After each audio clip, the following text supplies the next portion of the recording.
मेरे पेरेंट्स मुझे बिल्कुल प्यार नहीं करते। मेरे पेरेंट्स मुझे समझते ही नहीं हैं।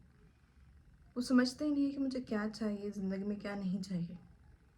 क्या आपने भी ये सब फ्रेज़ेस सुने हैं अपने फ्रेंड्स से, अपने भाई बहनों से, या अपने किसी स्टूडेंट से, या फिर खुद अपने मन में at the time when you were a teenager? नमस्ते दोस्तों, welcome back to my channel Mommy Nadia. मैं हूँ आपकी दोस्त अमिता शर्मा, और आज हम चर्चा करने वाले हैं कि क्यों टीनेजर्स जो होते हैं उन्हें ऐसा लगता है कि उनके पेरेंट्स उनकी लाइफ के या उनके सबसे बड़े दुश्मन हैं। क्यों उन्हें ऐसा लगता है कि उनके पेरेंट्स उन्हें प्यार नहीं करते, उन्हें चाहते नहीं हैं।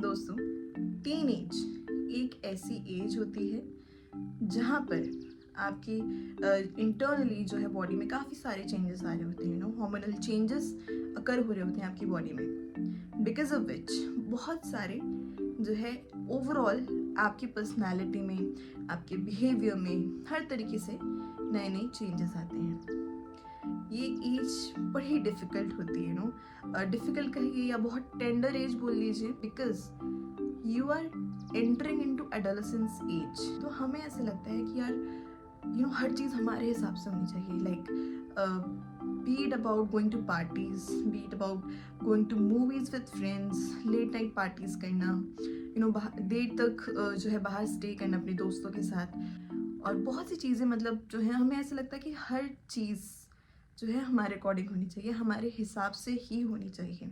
एंड अगर हमारे माँ बाप हमें मना कर देते हैं, या वो हमें समझाने की कोशिश करते हैं कि बेटा ये गलत है, या थोड़ा बहुत भी वो मॉडिफिकेशन चाहते हैं कि आप ऐसा नहीं, ऐसा कर लीजिए, तो हम उनकी बातों को नहीं समझते। अब यहाँ पर अगर हम अपने पेरेंट्स के पॉइंट ऑफ व्यू से देखें, तो पेरेंट्स का पॉइंट ऑफ व्यू गलत नहीं होता, बिकॉज हमारे माँ बाप ऑलरेडी उस एज से गुजर चुके हैं। वो बचपन से लेकर since the age of childhood, अब जो उनकी एज है, they have grown into a very different person because of the phases or say circumstances they have been through। बच्चे से लेके बड़े तक का उन्होंने हर फेज देखा हुआ है लाइफ का, तो उन्हें पता है इंसान की परख होती है, चीज़ों की परख होती है, सिचुएशंस की परख होती है, जो कि हम में अभी समझ नहीं है, बिकॉज हम बहुत ज़्यादा छोटे हैं उस उम्र में, हमने अभी कुछ नहीं देखा।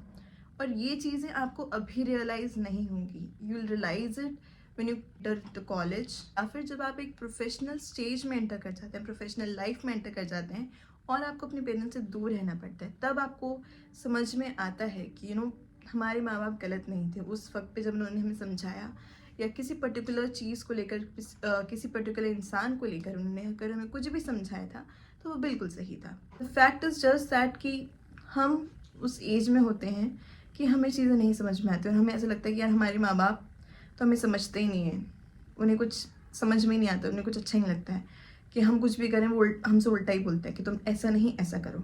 अगर हमने बोला ईस्ट, तो हमारे माँ बाप बोलेंगे वेस्ट, बट एक्चुअल में बात कुछ और होती है।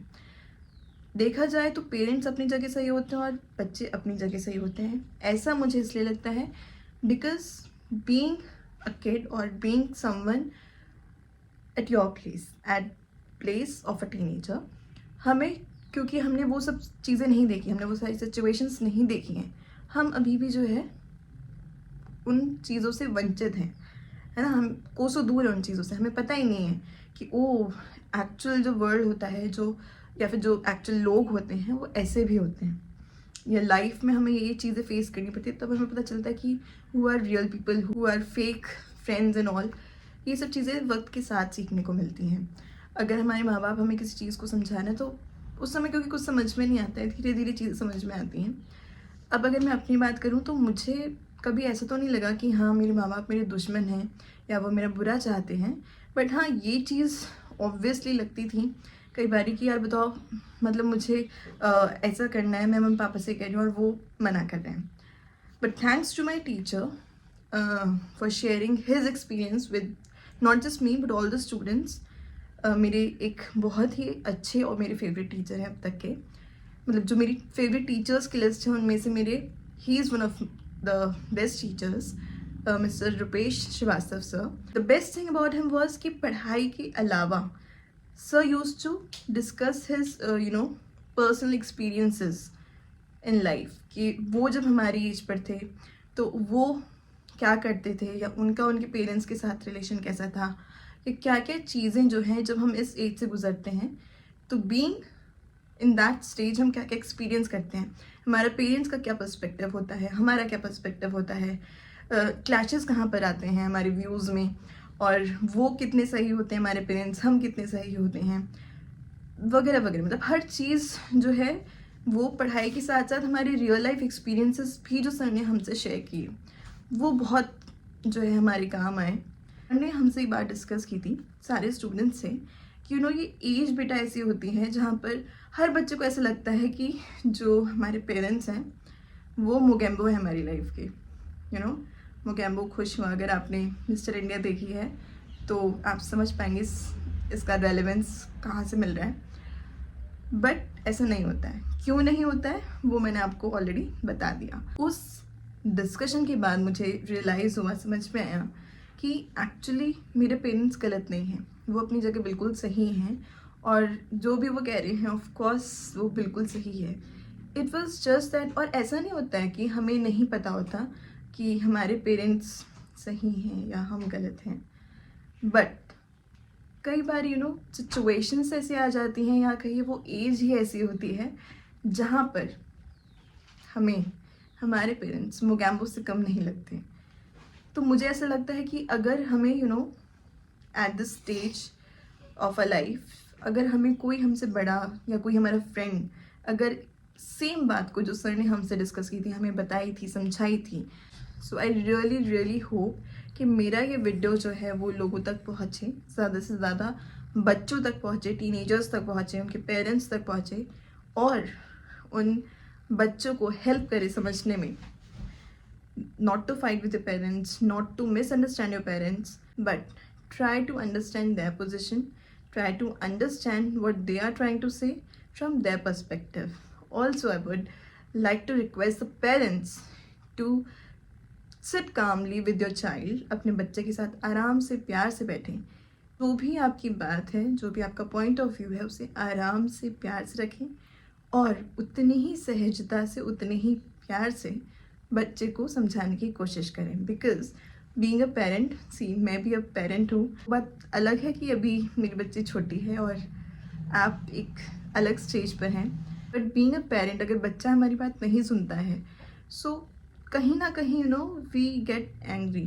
कहीं ना कहीं वो एक गुस्सा आ जाता है अंदर, और हमें ऐसा लगता है कि हम हर तरीके से सही हैं, और हमें ऐसा लगता है कि हम हर तरह से सही हैं, और हमें अपना जो पॉइंट ऑफ व्यू है उसे सही साबित करना ही करना है, उसे किसी भी तरह से प्रूव करना है. फिर हम बच्चे को चाहे डांटें, मारें, मतलब कुछ पेरेंट्स मारते भी हैं क्योंकि, इसलिए डांटें, मारें, पनिश करें, कुछ भी करके हम बच्चे को अपनी बात समझाना ही समझाना है. तो ऐसा ना करें. इंस्टेंट प्यार से बैठ के आराम से अच्छे से बच्चे से बात करें, उसे समझाएं. डेफिनेटली बच्चा समझेगा. और बच्चे से भी मैं रिक्वेस्ट करूँगी, आई मीन सब बच्चों से रिक्वेस्ट करूँगी कि आप भी अपने पेरेंट्स के पॉइंट ऑफ व्यू को समझने की कोशिश करें, साथ ही साथ अपने पॉइंट ऑफ व्यू को भी अपने माँ बाप के सामने रखें. अगर आप कतराएंगे, चीज़ों से भागेंगे, आप ये सोच लोगे कि भाई माँ बाप तो मेरी बात समझ ही नहीं रहे, मेरे पेरेंट्स तो ऐसे हैं वैसे हैं, ये है वो है, उससे काम नहीं चलेगा. Instead sit, talk it out, and instead reach to a point, reach to a solution, जहाँ पर आप दोनों की ही जो है पॉइंट ऑफ व्यू भले ही मिले नहीं, बट एटलीस्ट एक जो है मिड पॉइंट पे तो आप रीच आउट करो. So I really hope my video helps you to understand each other more beautifully and in a much better way. Thank you so much guys for watching, and bye bye.